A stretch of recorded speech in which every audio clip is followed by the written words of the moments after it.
Present Prabhas Raja Saab పూర్తి చేసే పనిలో ఉన్నాడు. వచ్చేడాది ఏప్రిల్ 10న ఈ సినిమా రిలీజ్ కానుంది. ఇక ఈ సినిమా ఆ తర్వాత హను రాఘవపుడితో ఓ సినిమా చేయడానికి రెడీ అవుతున్నాడు డార్లింగ్. ఇప్పటికే సలార్ 2, కల్కి 2 లైన్ లో ఉన్నప్పటికీ ముందు హను ప్రాజెక్ట్ ని పూర్తి చేసేలా ప్లాన్ చేస్తున్నారట ప్రభాస్. ఇప్పటికే ఈ సినిమాకు సంగీత దర్శకుడిగా విశాల్ చంద్రశేఖర్ ఫైనల్ అయ్యారు. హీరోయిన్ గా ఓ పాకిస్తానీ బ్యూటీని తీసుకోబోతున్నారు అనే టాక్ అయితే నడుస్తోంది. అలాగే ఫౌజీ అనే టైటిల్ అనుకుంటున్నట్లుగా సమాచారం. చిత్ర యూనిట్ అధికారికంగా ప్రకటించలేదు కానీ దాదాపు ఇదే టైటిల్ ఖరారైందని అనఫీషియల్ టాక్.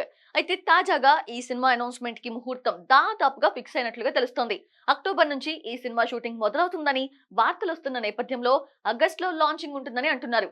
ఈ నెల థర్డ్ వీక్ లో అంటే ఆగస్టు 17న హైదరాబాద్ లో ప్రారంభోత్సవ కార్యక్రమం ఉంటుందని ఇన్సైడ్ వర్గాల టాక్. ఈ సెరమనీకి ప్రభాస్, హను రాఘవపుడితో పాటు పలువురు సినీ ప్రముఖులు హాజరు కాబోతున్నారట. టైటిల్ కూడా అదే రోజు ప్రకటిస్తారని అంటున్నారు. ఆ తర్వాత షూటింగ్ మొదలుపెట్టి వీలైనంత త్వరగా కంప్లీట్ చేసి వచ్చేడాది డిసెంబర్ లో ఈ సినిమా రిలీజ్ అయ్యేలా ప్లాన్ చేసుకుంటున్నారట మేకర్స్. అయితే ఇలాంటి విషయాల్లో క్లారిటీ రావాల్సి ఉంటుంది.